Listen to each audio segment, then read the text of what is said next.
You want me looking that way or that way? You sit up straight. That way or that way? You want to sit up straight? Boom! Straight out again. Bang bang! Quick shooter. Let them fly. Hard hitting journalism. Look. Look.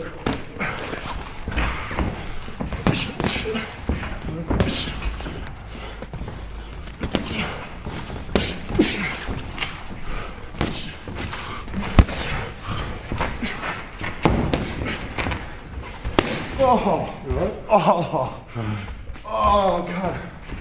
Oh, oh, oh, oh. Grab my belt. Okay. Okay, first proper division. I wasn't that athletic, to be honest, when I was young, but as soon as I boxed, it was a natural. Come to me straight away. We started a program down in Woolloomooloo, Indigenous Boxing Academy. Started boxing and, you know, it just kept me level-headed. It was just like medicine, more than anything. There's nothing like it. There's nothing like it in the world of fighting. So you start visualising the fight. Yeah, like you visualise yourself in situations, and that's what training really is. Boxing, you're trying to emulate what's happening in a fight, and trying to visualise things happening, and just trying to adapt to the scenarios.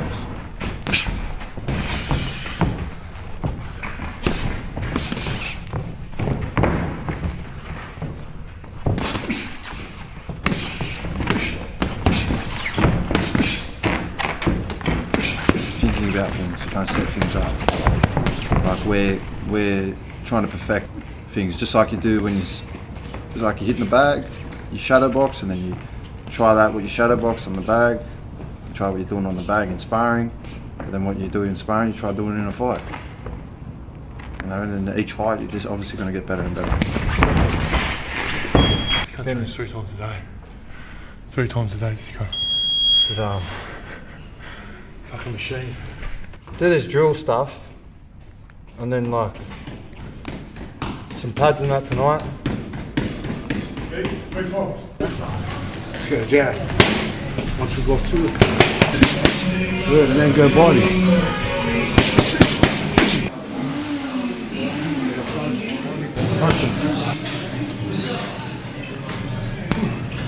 Three, two, one, go.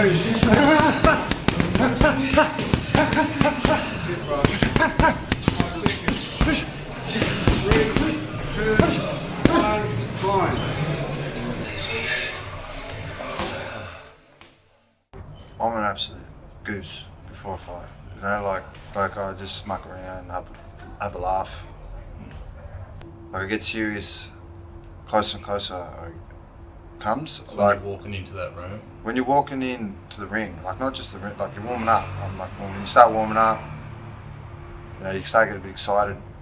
Yeah. And you try to calm that down, and then you start thinking about things you want to do, like certain things you thought about before the fight. Types of fighters, like depends, different. Every person you find is going to be different, obviously. Like, I reckon it's better to be not emotional, but as times you can be, like, you know, if you get in a war or something, you know, and you hurt, you know, obviously you're going to have to dig deeper, like, you know, it's not just mechanical then, you know, like it's got to be emotional. You got to look within yourself to keep going, you know. So it's not like, you know, you're not like a robot, you know what I mean? Obviously, but you try and it's important to leave your ego out of it, you know.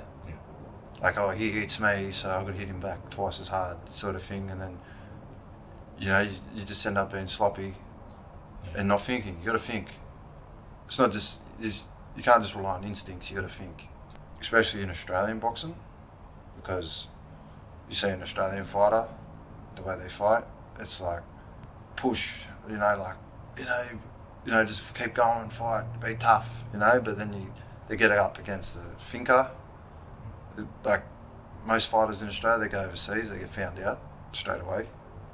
So they fight someone like with a ring IQ, which can outthink them. You know what I mean? The best fighters in the world are thinkers. Like the best, they're always thinking. Yeah, it's strategy. You got to be strategy. It's chess, not checkers. You know what I mean? You got other people very angry, aggressive, and that comes out in their style.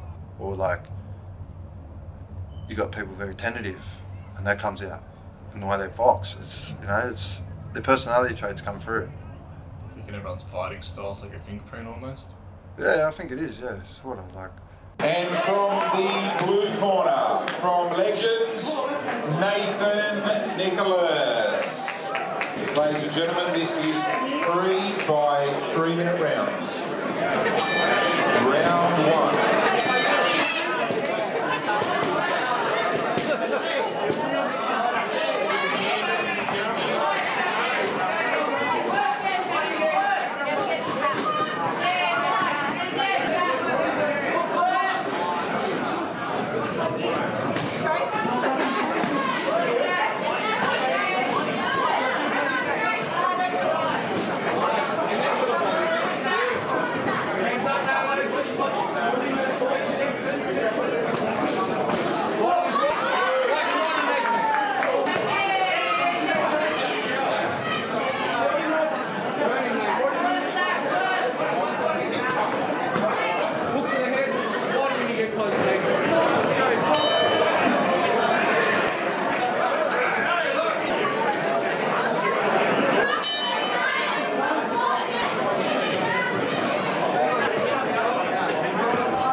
It's a jab, bro. Flex it.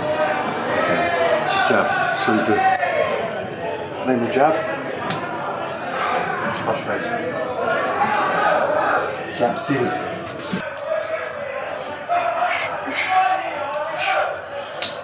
It's a daily battle. Like, for me, it's a daily battle, just mentally. Like, that's my biggest enemy, myself. Because I've always, like, in the gym, my nickname, they call me Walkabout. Like, that's my nickname.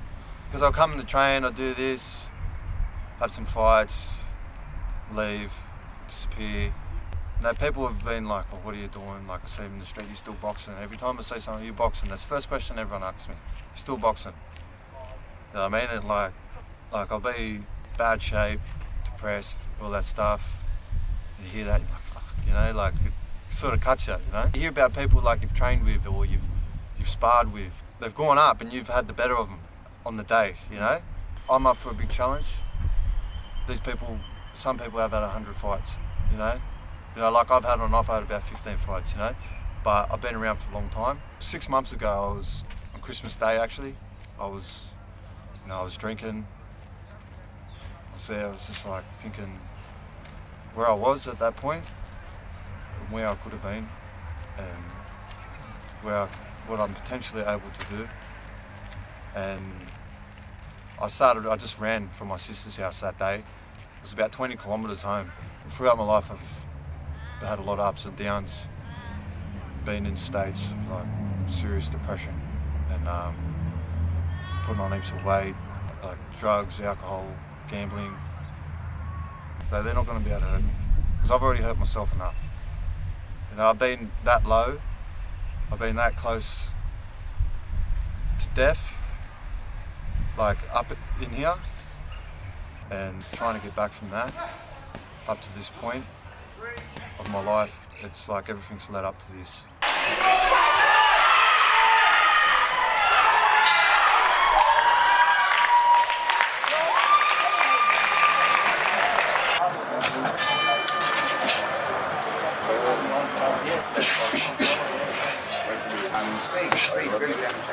I lost my temper and pulled my hand through some glass. Stupid move. You know what I mean? And ever since, like, that's just a split decision. 1 second, one bad decision, as I said, it takes you 2 seconds to make a good one and 2 seconds to make a bad one. Dad pulled me out. After the surgery, they were saying, like, oh, it was very unlikely that I would be able to box. Like, I severed like 6 ligaments or something, and from that I just wouldn't train. I was stuck like that for a year. I couldn't box. Like, if I don't box, I'm not a normal person. Like, if I'm not training, I'm not a functioning member of society. Like, I can't think straight. I can't. You know, it's just like my medicine.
We'll talk about the opponent. I'll cook you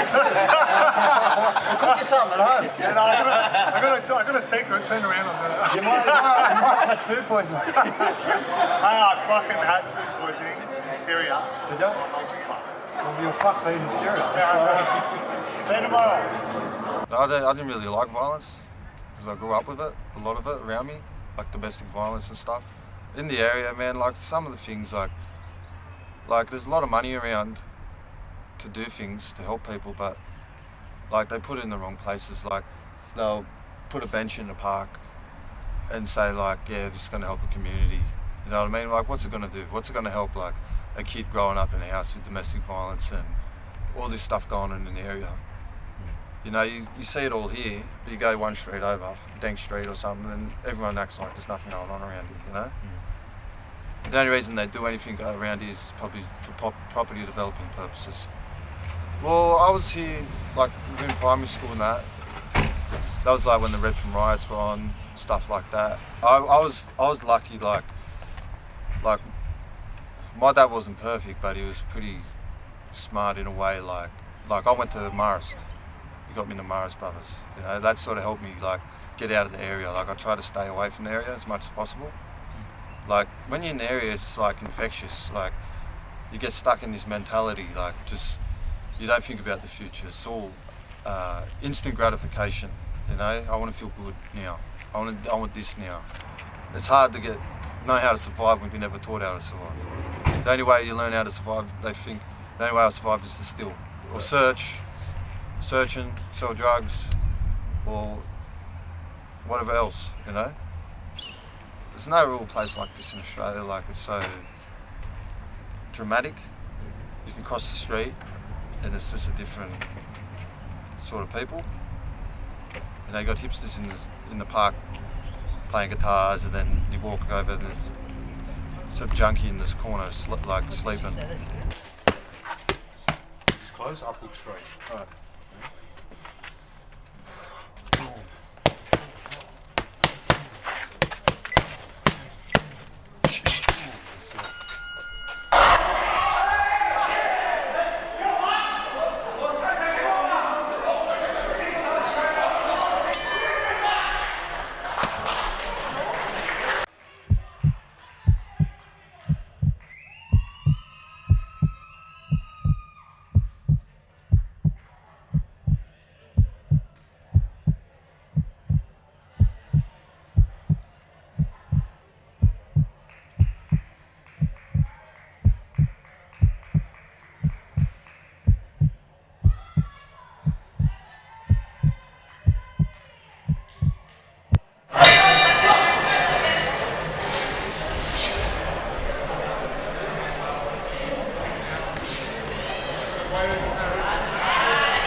Fucking what a war.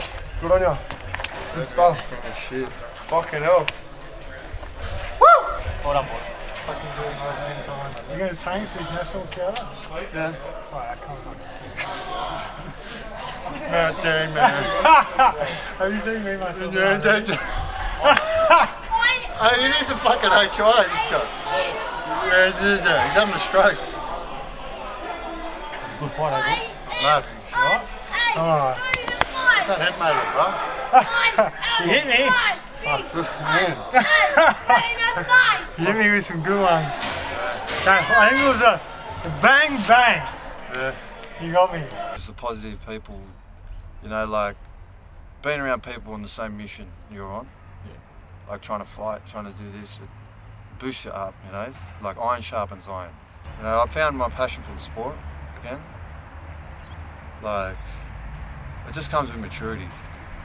And you can't put an old head on young shoulders. Like, you know, some people are just happy with that, like, happy with what they got. Like, I'm not happy with what I got, you know?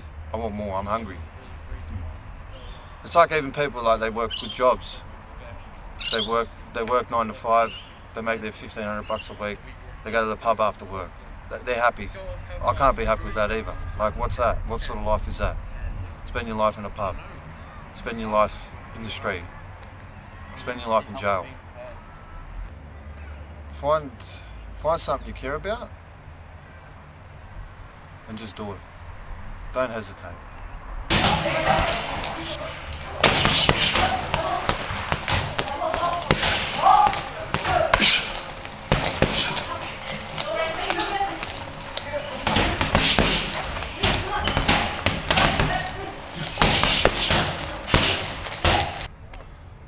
Boys ready?